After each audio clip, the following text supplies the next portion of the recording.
You'll notice we're in a new drawing this time, and we're in the 11 underscore dynamic block.dwg file. And it's basically a graphical representation of a door and a door swing. So you can see we've got a very narrow rectangle there representing the door, a polyline, and we've also got an arc there representing the door swing. Now you'll notice that both of those objects are on layer 0, ready to become, in this case, a dynamic block. Now, when we edited blocks previously, I mentioned about editing a block in place. We're going to look now at the other way of editing blocks using the block editor in AutoCAD 2017. Now, the block editor was primarily developed to allow you to create and manage your dynamic blocks. You can, however, use it to edit regular blocks as well if you wish. So once you've created a block, you can just select the block, right click, and on the shortcut menu go into the block editor if you wish. Now we're going to create a quick dynamic block, and it's real simple to do. So what we do is we create this using the block editor. Now I've got everything on layer 0, and you'll notice that I've got layers in here, layer 0 and the door layer. Make sure that the door layer is the current layer, so that when you create the block, it goes onto the door current layer. Now, we just go into the block command as usual, the create block command. Now, you can use the insert tab on the ribbon for that. I'm going to stay in the home tab, go to the block panel, and click on create, like so. And the block is going to be called door, and then a dash, and this is what I always do. You don't have to do this, but I put DYN for dynamic. And then I know it's a dynamic block and not a regular AutoCAD block. There is also a little lightning symbol that appears in the preview for dynamic blocks as well, just so you can distinguish one from the other. Now again, we're going to use the pick point icon here. So pick the insertion base point of the block. So click on the icon, make sure your object snaps are on, and use this bottom left corner of the rectangle, the endpoint snap, and click. Again, there's no way I could have guessed those X and Y values. Again, we go to select objects, like so, and we just select the rectangle and the arc. That's it. And then right click or enter to confirm. We make sure that we use delete, okay, like we did previously. The behavior, don't need to worry about annotative, but make sure that you scale uniformly and allow exploding. Always allow exploding. The block unit, because I've used a metric template, is in millimeters. The one thing we need to do this time is click here, open in block editor, and then click on OK. That will create our block, but you'll notice the block editor appears and the ribbon goes a little bit crazy. Don't worry, all of those editing tools there are for dynamic blocks. Now I can run an entire course on dynamic blocks, so don't worry, we're just going to touch on some very simple tools. Now the one thing that hasn't popped up on the screen are the block authoring palettes. They're right over here on the left. I'm just going to bring them into the screen view, and they're right here.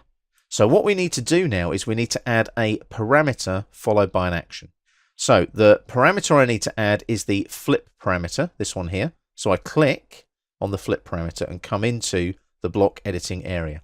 Now I'm just going to pan up a little bit, and I want to place this base point of the reflection line. So where am I going to place this flip parameter?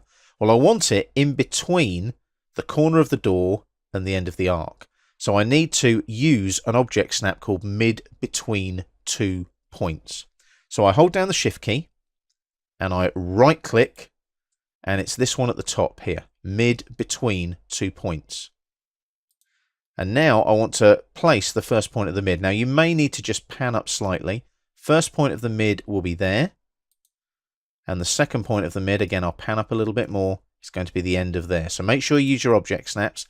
And can you see, there's your flip parameter. Now you want to just slide it round, make sure it's going vertical using the polar tracking, and just roughly click there like that. See the line? And then it'll prompt you for this flip state 1. So I'm just going to place that underneath the line and click there. I'm not even going to rename the label. So there is my flip parameter. Can you see what that arrow does now? It's going to allow me to flip the door swing either side of this little arrow here. And the whole idea of that is it allows me to flip the position of the door in the block in the drawing. So I'm just going to pan down a bit now so that I've got everything in view. Maybe roll back on the wheel 1 notch like that so that you can see everything. So I've added the flip state parameter. I now need to add the flip action. So I click on the Actions tab on the block authoring palettes, and you'll see there's a flip action as well. There it is there. So I click, come into the drawing area, and it says select the parameter you're going to apply it to. Well, there is only one. So highlight flip state 1 and click on it. Select the objects that are going to be affected by that, and it's all of them. So a simple click there, window selection around everything, click again, right click to confirm that selection or press enter. So you've now added the flip state parameter and the action.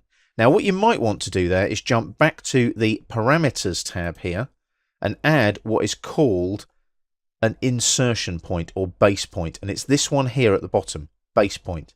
Now the base point parameter is just a base point where the block will always be inserted from.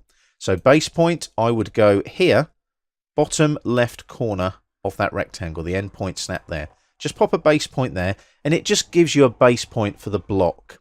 Now, what we're going to do is we're going to save that block in the drawing. So we go up here now to Save Block on the ribbon. Now you'll notice we're in the Block Editor tab on the ribbon. That's a contextual tab, okay? So we're going to go here to Save Block. And that's saved the block already. So we know it's the door block and it's saved it. So what I can do now is close the block editor.